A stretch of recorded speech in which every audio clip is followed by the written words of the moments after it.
The last time you were angry in the workplace? My most prominent memory of anger in the workplace comes at the end of an all hands meeting.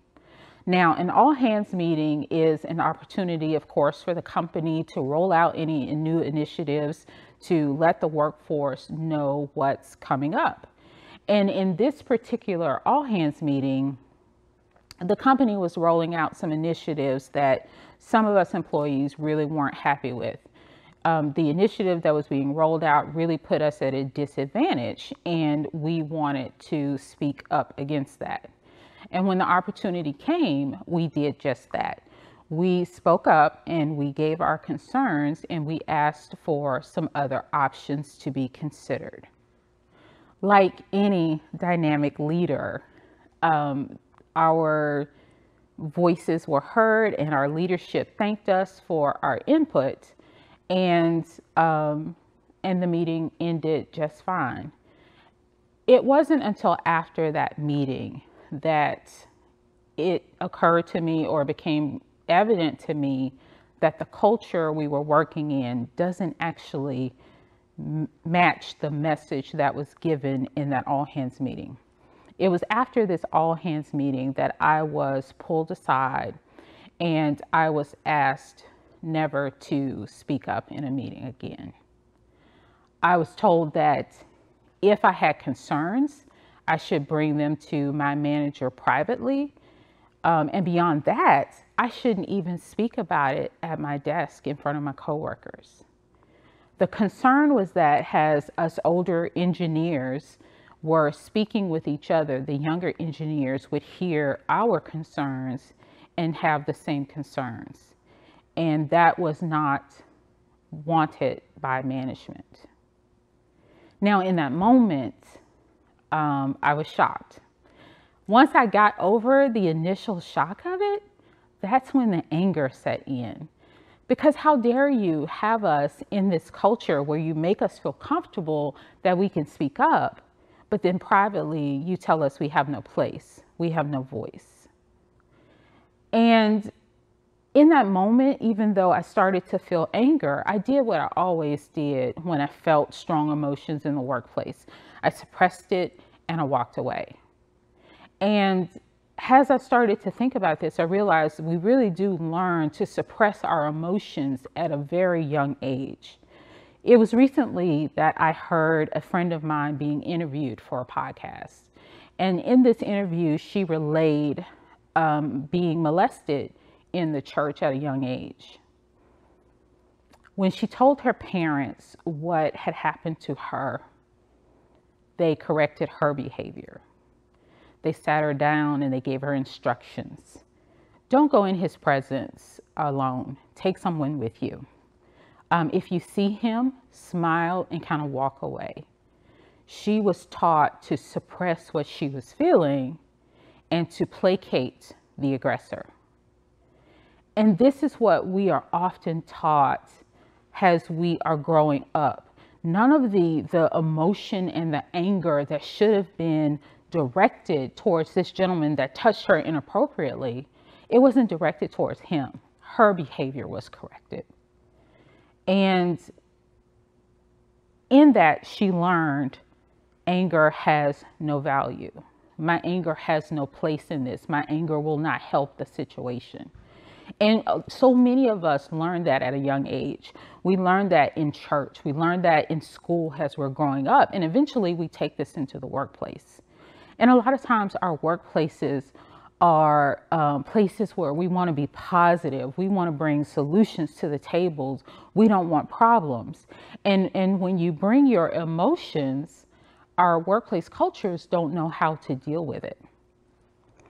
Now, I know many of you will hear this and you'll think, that's really not a big deal. I can show my emotions at work. It's not going to result in anything. And for a while in my career, I thought the same thing. Even though I did suppress what I was feeling quite often, I thought it wouldn't be a big deal if I showed it. There was a time when that was tested and I was proven wrong. After a long day of work, the work day was still going, a 5:30 meeting was called. 5:30 p.m. I still had a couple of hours of work to do during the day, but we were called into a meeting.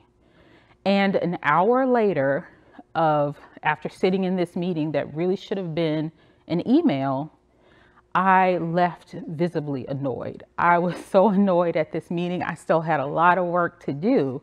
And I immediately got back to my desk, picked up the phone, and called a coworker that I needed to coordinate with. Unbeknownst to me, I was followed back to my desk. And as I finished my phone call, my manager informed me that he followed me because he didn't believe that I would do what I was asked to do. Because he could see that I was visibly annoyed at that end of that meeting, he assumed I wouldn't follow through on my actions. In him seeing an emotion that he felt was negative, immediately everything about me went out the window. All of my past performance, all of my work history, all of my experience went out the window. And because I showed an emotion, he assumed I would do nothing. I wouldn't follow through. That conversation quickly took my annoyance up to anger. And that was the point where I knew suppressing our emotions is really detrimental to us. We have got to get to a point where we're normalizing our emotions and bringing all of who we are to the table. When we continue, or as we continue to suppress what we're feeling, suppress who we are, people don't know how to take us. And they don't know that even in our bad days, we're still going to perform. We're still going to follow through on our actions. But because they never see it, they don't know how to deal with it. So what did I do after all this? As I'm going through this anger and as I'm deciding that I am no longer going to hide my emotions in the workplace, I decided to do a little bit of self-assessment. Every time we feel anger, we have these pain points in the workplace, it's an indication that something is missing or something needs to change. And so I took that opportunity to do a little belly button gazing and figure out for myself where I needed to be, what I needed to do, what was of value to me. And doing that assessment, I realized that my voice is important to me. I have many skills and talents that I bring to the table that are never used in my workforce. And my workplace often suppresses those talents and skills. And so I decided to take all of who I am and figure out the best place to use it. That self-assessment is what led me to coaching outside of the workplace, coaching younger engineers. It led me to coaching people to build their business. It led me to building my own business. And ultimately, it's led me to this stage because my voice is important and my voice has value. And so because of my anger and what my anger prompted me to do, I put myself in a better advantage. It was years ago that I heard a statistic that said for every layoff we have in life, our chances of having a heart attack increases. And recently I went back and found this Yale study that confirmed that and said that after the age of 40, when you have major disruptions in the workplace, you're doubling your chances of a heart attack. And it doesn't start at the moment of the disruption. It starts years before, months before. That anxiety that builds up, it's there and it's ever present. So one of the things that I found out as I started to use my talents and my skills in other places, as I built my own business and as I started to speak and use my voice, my anxiety in the workplace went down.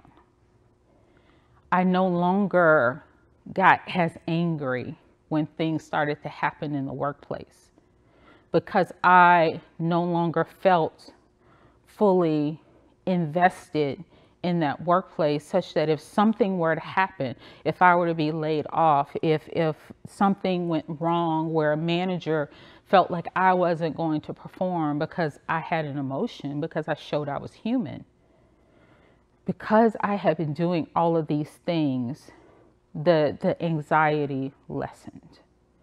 And this is what I want for all of us. I want for all of us to get to that point where we're prepared, where we're ready, where we are advantaged, so that when something happens in the workplace, when we need to leave, when we need to have that breakup, it does not take everything away from us.